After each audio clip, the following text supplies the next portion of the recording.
angels, it's Hailey Reese, and I hope that you guys are having a fantastic morning, afternoon, night, whatever it is when today's video finally reaches you. Before we get into today's video, as you guys can see, I am wearing my Wine and Spirits t-shirt, which is now available in my merch store. It's super cute. It's like my character drinking wine, chatting with some spirits, and I really just can't wait to see you guys wearing it. So if you guys want to get a Wine and Spirits t-shirt of your very own, the link is down in my description. Just click it and it'll take you right there. With that being said, on to today's video. Now, I went through a moment here on my channel where we were kind of digging through the most dangerous paranormal games. We were reading how to play them and talking about why each step is dangerous or could potentially be dangerous. And we just overall looked at a lot of the most terrifying paranormal games.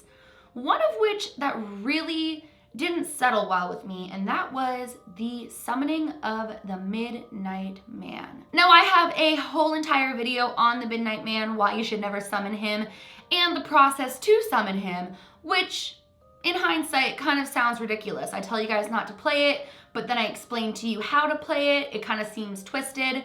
But the reason that I explain how to play it is because I tell you guys exactly what the game or the ritual is and outline why each step could be very dangerous if you don't know exactly what you're doing or just in general. But basically, in summary, the Midnight Man is summoned through a ritual and it is absolutely chilling. But one of the most chilling points of the whole entire summoning of the Midnight Man is that you offer your blood. And I've known very, very quickly, or I knew very, very quickly rather, that that could be very dangerous and that people could have some traumatic experiences. So for today's video, I'm gonna be reading to you guys somebody's experience with the Midnight Man while doing the Midnight Man ritual and summoning him, and we're just gonna react to it. So, with that being said, I will have the link to this story down in my description box, and let's get right on into it. So it's titled, My Experience with the Midnight Man. Well, first off, this is definitely non-fiction. Also, it's the first time this experience has been written down completely. December 23rd, 2013, me, and then in brackets it says Jake, so his name's Jake, and my cousin Tom were at home alone. My parents and siblings had left for Maryland earlier in the day to visit with our grandparents for Christmas. The plan was for us to join them on Christmas Eve. I had to dog sit and my cousin Tom was keeping me company. They'd left at around 2 p.m. and by night we were completely bored. We started watching some horror movies and had gotten into the horror movie mood. Not scared, but excited. It's hard to explain the feeling. Excited to be scared? That's so me. Oh, excuse me. So a quick Google search led us to this amazingly simple game. We had everything it needed already at home and we could do it. This was something neither of us believed would work even the tiniest little bit. Our plan was to disprove it for science. Smart, right? Let me describe my house real quick. Pretty average, 2-story house, 4-bedroom, 2-bath, large basement, and living room. 11 p.m. This is to me when our night started. We started to assemble everything we would need in the kitchen. 2 large candles, 2 note cards, a sewing needle, 2 lighters, 2 baggies of salt, and a silver cross on a chain, which was hung on my sister's door to keep whatever we summoned out of it if it worked. When we finished collecting all of this, we were getting pretty excited and were definitely no longer bored. 11:58. After writing down our names, both me and Tom pricked our fingers and put a dot of blood on our piece of paper and stepped outside with all of our supplies. We placed our bloodied names on the doorstep and waited for midnight. At 11:59, we knocked on our own door 22 times. 12 o'clock. We walked into my house, lit our candles, and commenced the game.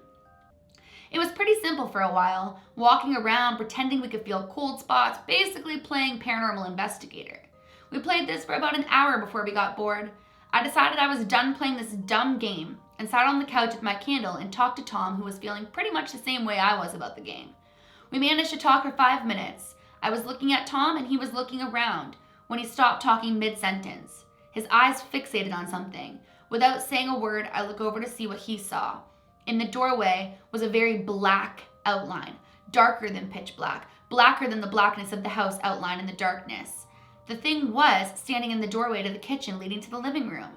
It was almost human, but so much worse. His head was touching the top of the doorway and shoulders were touching the sides. The thing's arms were down where my knees would be if I stood in the doorway. This thing's eyes were the darkest part.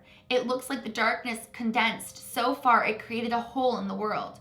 It looked right at us. The only reason I know that this thing was not a figment of my imagination was because when I started describing it, Tom finished the description. We ran into my room, which had felt the safest the entire night. We did not shut the door, which was against the rules. If you close a door, it would know exactly where you were. So we saw this thing pass the door and go down the hallway. As it did, the draft it created blew out my candle. A draft is too kind of a word. This was a wind. I could not get it to light. I finally lit my candle at the 10-second count.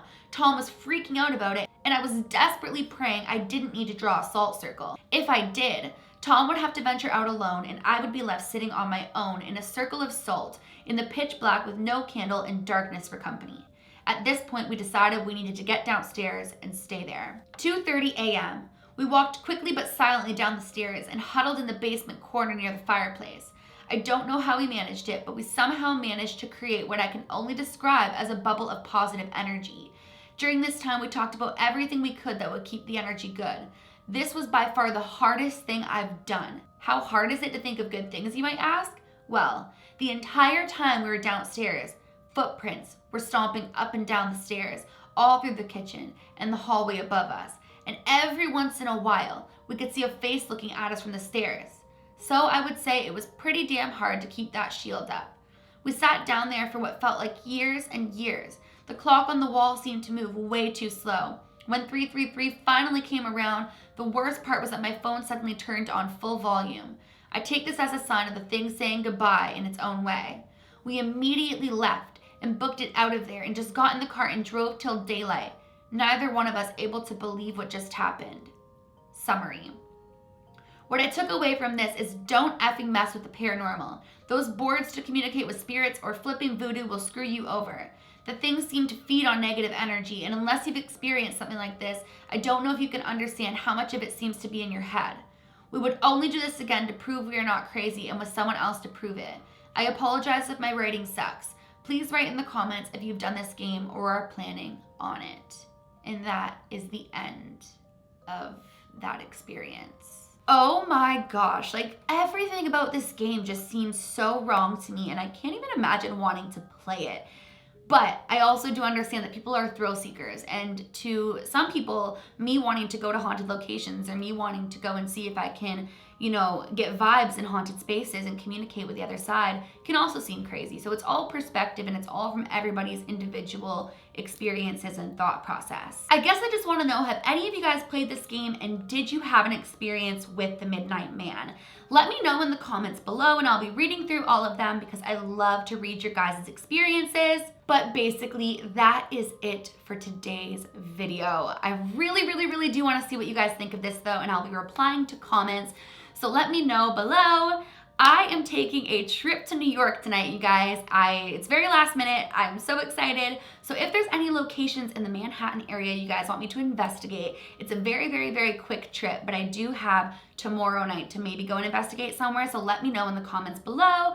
And that is it for today's video. If you guys are new to my channel or you are just not yet subscribed, but you do enjoy my videos, I would really love it if you would go ahead and click that subscribe button. And please give this video a big thumbs up if you did enjoy it. Remember, my lives, do all things with kindness, and until tomorrow, I love you.